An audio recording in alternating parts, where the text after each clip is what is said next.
Today on Milk Street, it's going to be, well, risky business. We're going to mess with 3 of your favorite recipes: chocolate chip cookies, brownies, and peanut butter cookies. Well, what's wrong with chocolate chip cookies? Well, they're sweet on sweet. We're going to toast some rye flour and add that to the mix, which makes a superior chocolate chip cookie. For the brownies, we're going to take some tahini and swirl that in, which I think is a great combination. And finally, and here we get really risky, we're going to do peanut butter cookies, but we're going to add a really big surprise ingredient, which, believe it or not, is miso. So please stay tuned here at Milk Street as we mess with and hopefully improve 3 of your baking favorites. Funding for this series was provided by the following. Moe's salmon comes ready to cook, ready to grill, ready to season, or pre-seasoned, and ready to eat. And an assortment of flavors for an assortment of people. Moe's salmon. We pass down traditions here. We create and connect. We enjoy special moments, some simple, some grand. The heart of your home is the kitchen. The heart of your kitchen is the galley.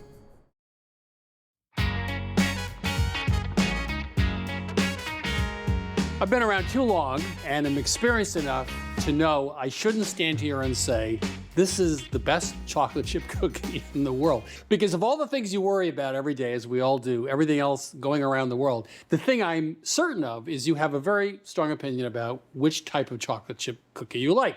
You want it thin and crisp, you want it thick and chewy, you want it underbaked, you want it overbaked. So I'm not gonna say it's the best. I'm gonna say I personally feel, what a coward I am, that this is the best chocolate chip cookie in the world. And the reason is it solves the fundamental problem of chocolate chip cookies. And you might say, well, there are no problems with chocolate chip cookies. I think there is a problem. It's sweet on sweet. So what we're gonna do is mix up the flour a little bit. Instead of just using all-purpose flour, we're gonna also use some rye flour. Rye flour, it's common to use it in baking more and more these days. It adds a little base of, well, bitterness might be the right word, a nice foundation for the sweet. And the second thing we're gonna do is we are going to toast it without any fat to start with in a skillet. And so not only do we have the slight, I hate to use the word bitter because it's not really bitter, but that slightly savory flavor of the rye, we're gonna actually enhance it by toasting it. Now, one thing, I've started thinking about lately is, white flour, all-purpose wheat flour, has no flavor. It's sort of like white sugar. And so the more I bake, and I do a lot of baking,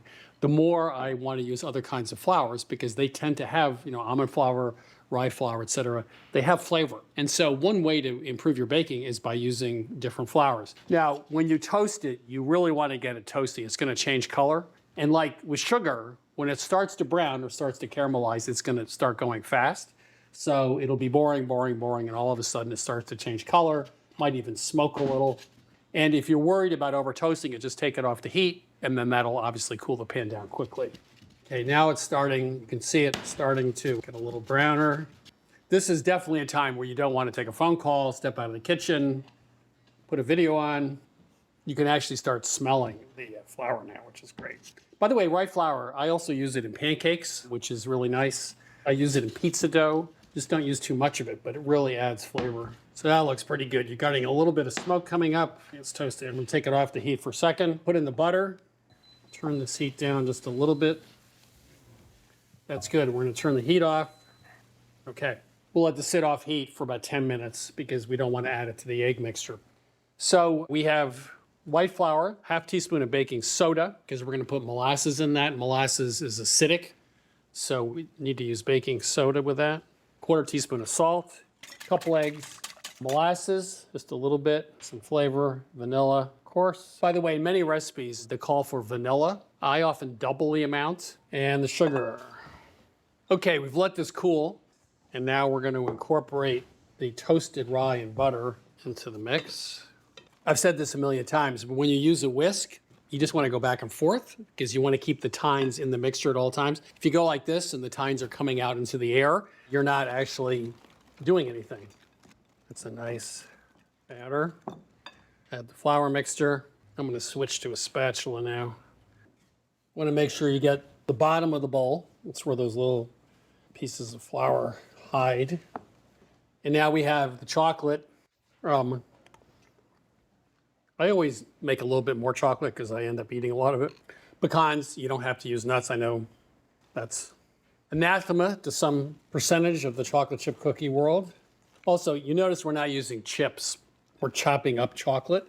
I like this better. Chips are designed not to melt when they're baked.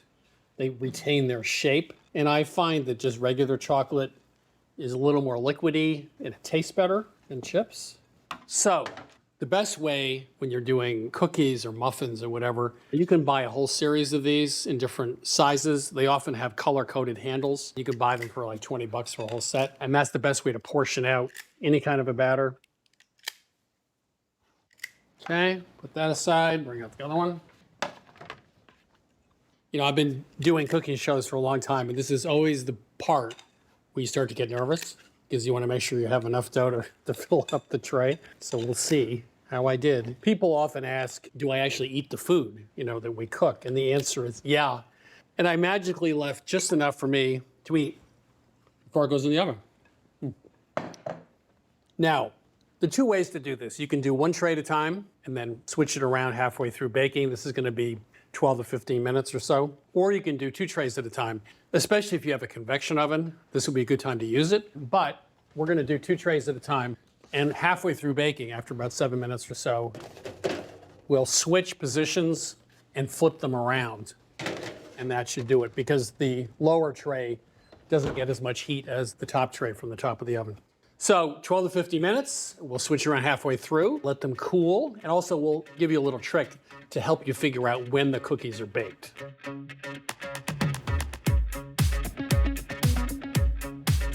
When the cookies are done, soft in the center but firm on the edges, take them out, let them sit on the baking sheets on a wire rack for about 5 minutes, then take the cookies off the parchment and let them cool on the wire racks for about 10 or 15 minutes. You know, a lot of people come up to me and say, you know, you have such a great job. And I say, well, if you really knew what the job was, you might not say that. But I have to say, there are moments like this when you have a couple dozen chocolate chip cookies made with rye flour, then my job's pretty good. So let's just talk about one thing, which is properly baking. You can tell they're still moist inside. Now, here's something that everyone does with cookies, including chocolate chip cookies. They wait until the center of the cookie is set. Right? They push their finger down, it doesn't leave a divot. Then they go, oh, they're baked, we'll take them out. Well, what happens is cookies will continue to cook. It's just like a pumpkin pie at Thanksgiving. You want the center to be not set, well, the edges are set. So you check the edges, they're set, the center's not set. That's when you take it out because it'll continue to firm up as it sits on the baking tray for a few minutes. So always underbake your cookies because it will continue to bake. So enough talking. Let's see if it lives up to the hype. As I said, I didn't say this is the best one in the world. I said, I think this is the best one in the world. It's the best one in the world. Sorry. It's really good.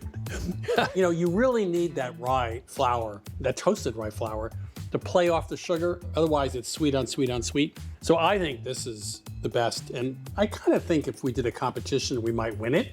But I'm sure other people would like to enter that competition to see if they can win it. So, a great chocolate chip cookie needs balance. It needs something to offset that sugar, and that is, in this case, toasted rye flour, along with some all-purpose flour. And I think makes, I'm just gonna say it, the best chocolate chip cookie in the world.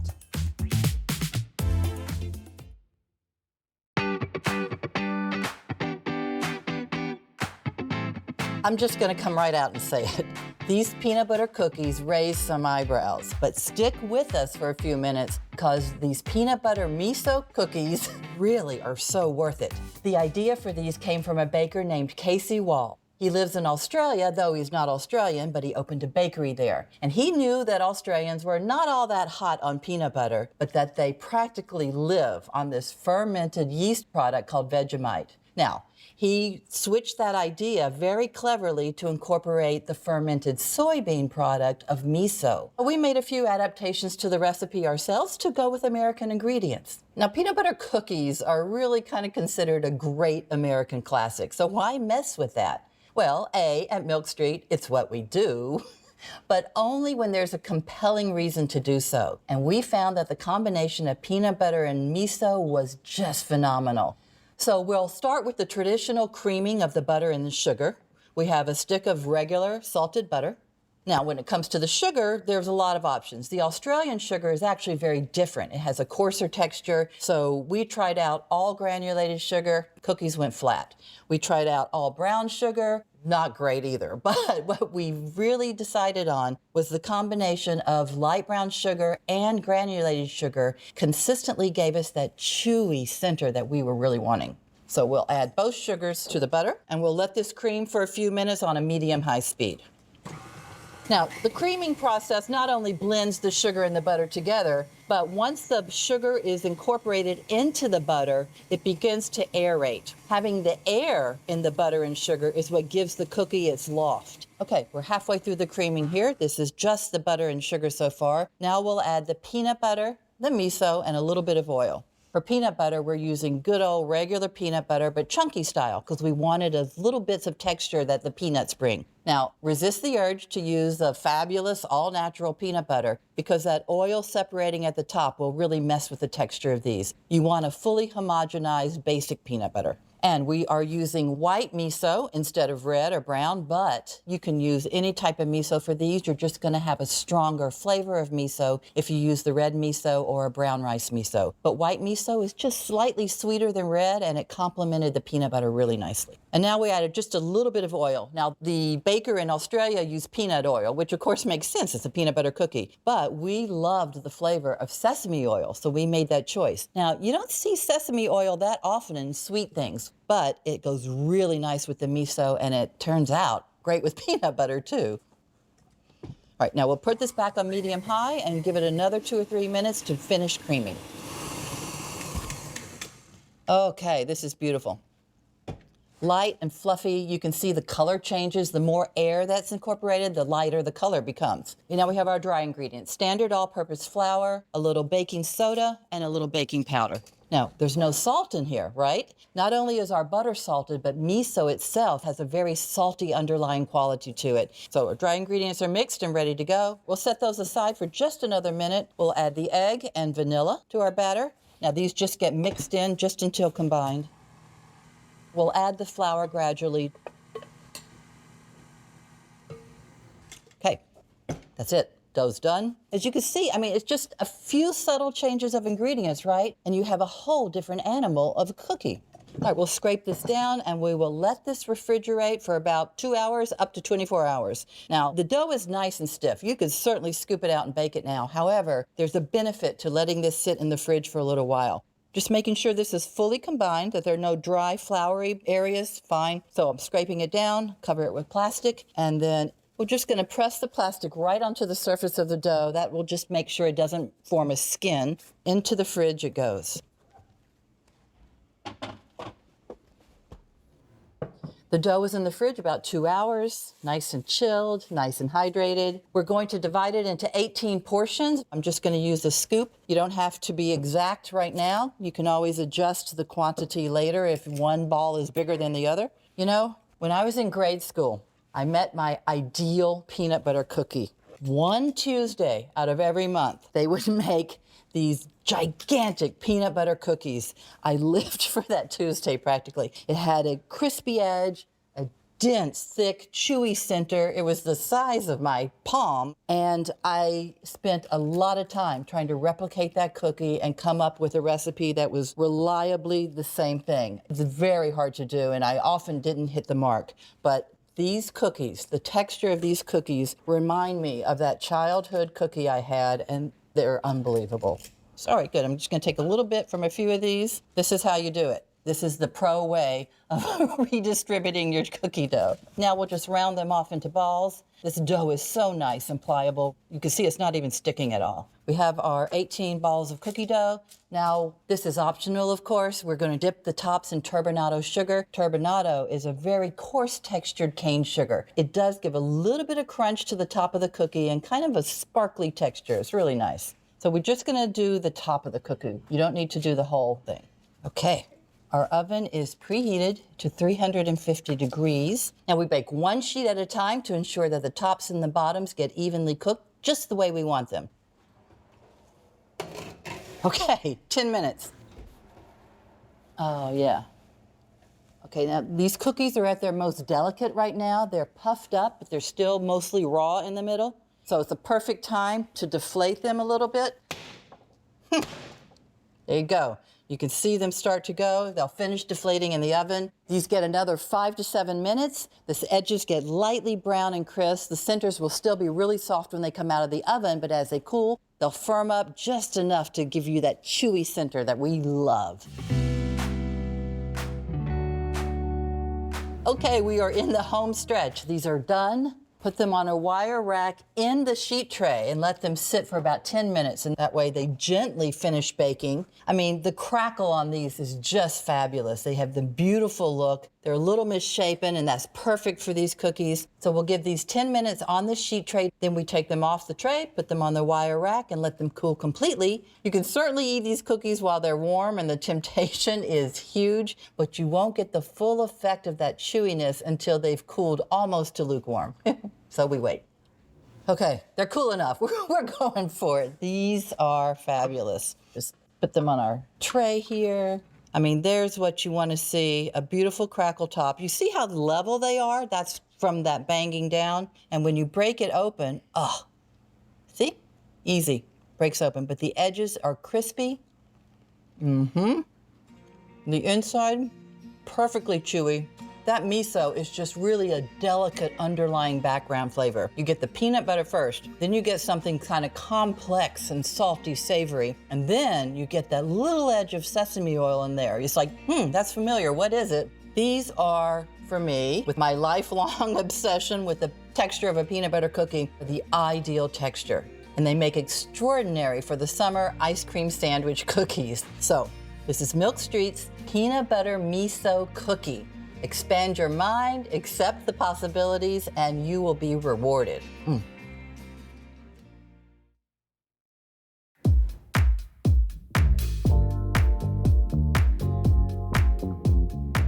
Wes and I are here to talk about something very, very serious.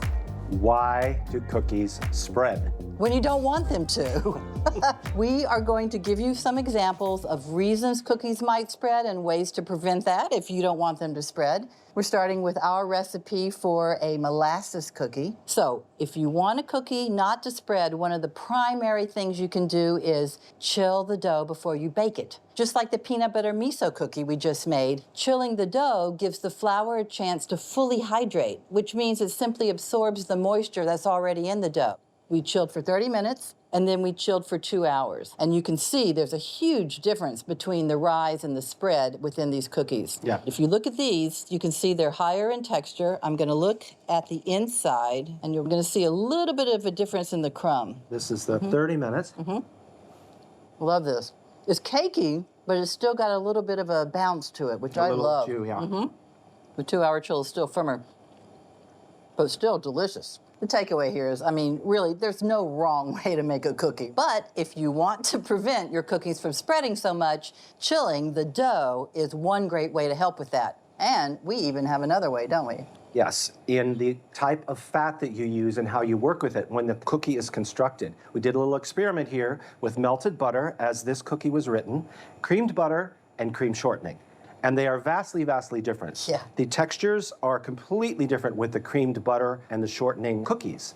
And the reason there is aeration. It almost looks like we doubled the baking powder or baking soda in the recipe, but we didn't. Now, when these bake up, they have a really nice interior as well, but they held their shape more. And the reason that is that creamed butter coated the proteins in the flour and held that cookie to a tighter bake. So that's just a couple things to keep in mind the next time you make a batch of cookies. If you're getting a big spread with your cookie on the baking sheet, try chilling the dough for at least a half an hour, and that will help them hold their shape. You could also try switching up how you create the cookie dough in the first place. Melted butter is going to give you a spread. Creamed sugar butter cookies are going to hold their shape better.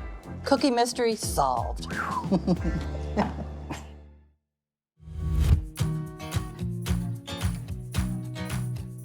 Everybody loves a classic brownie, but we wanted something a little more complex, so we took our inspiration from Tate Bakery in Cambridge, Massachusetts.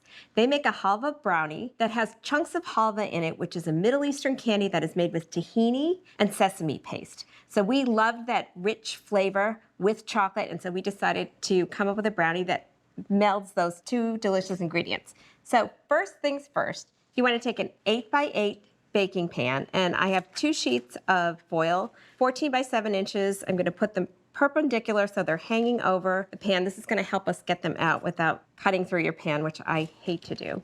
And we're going to butter that so that we can get our brownies out. So first we're going to add some butter. One of the things that we were playing around with when we were making this brownie to get something really fudgy but not too greasy and not too dense was the amount of tahini to butter. Tahini has a lot of fat in it, and obviously so does butter. So we played around with those ratios and ended up with a little less butter, a little less tahini, added some eggs for a little cakiness, but not too much. And so that was kind of a nice combination for these.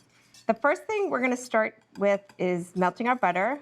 And when that's melted, we're gonna add some chocolate, which forest brownie. But we did find with the tahini, we took out some of the chocolate because that also has a lot of fat in it, and added cocoa powder. So we're still getting all that chocolatey flavor, but with a little bit less fat.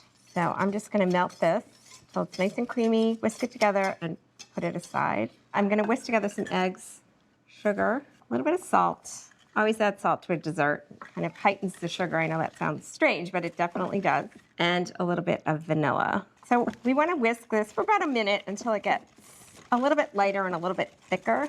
First you could use a mixer, but you don't want to take a mixer out. It's nice to just be able to do everything in a bowl. Okay, this looks pretty good to me. It's thicker, it's lighter. And now I'm going to whisk in our tahini. So instead of just adding the tahini to a chocolate mixture, we decided to make the tahini mixture and add chocolate to that. And you'll see why a little bit later. So I'm gonna whisk in the tahini until it's pretty well incorporated.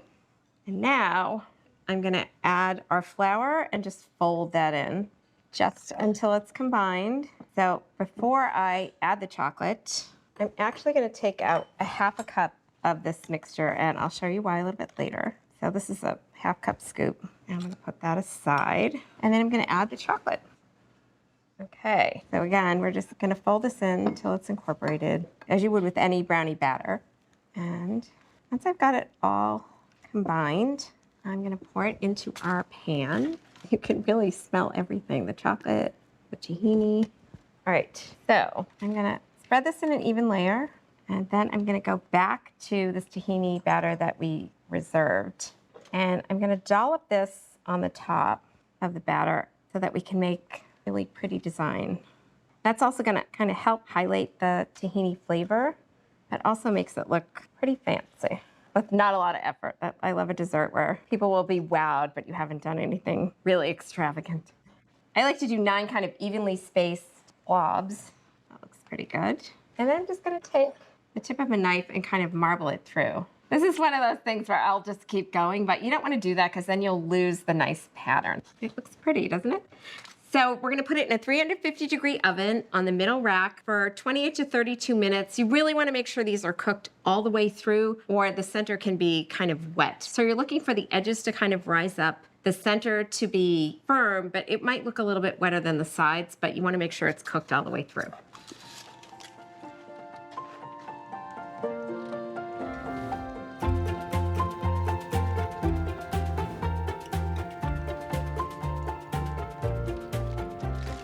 So these cooled in the pan for 30 minutes, then I remove them with our handy foil sling, put them on a cooling rack and let them cool completely. I'm gonna remove the foil so we don't get foil in our brownie when we cut them.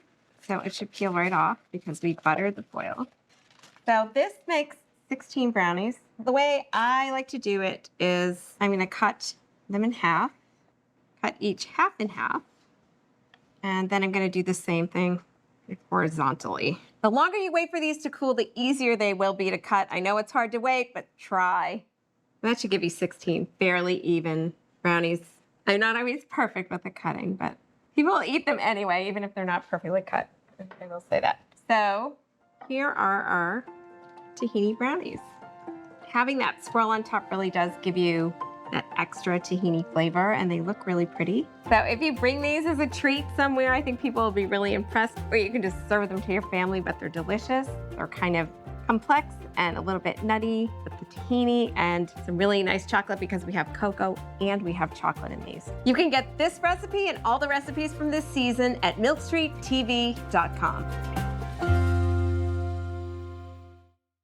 Recipes and episodes from this season of Milk Street are available at milkstreettv.com, along with shopping lists, printer-ready recipes, and step-by-step videos. Access our content anytime to change the way you cook. The new Milk Street cookbook is now available and includes every recipe from our TV show. From cacio e pepe and skillet spanakopita to Brazilian-style carrot cake and Thai coconut soup, the Milk Street cookbook offers bolder, fresher, simpler recipes. Order your copy of the Milk Street cookbook for $27, 40% less than the cover price. Call 855-MILK-177 or order online.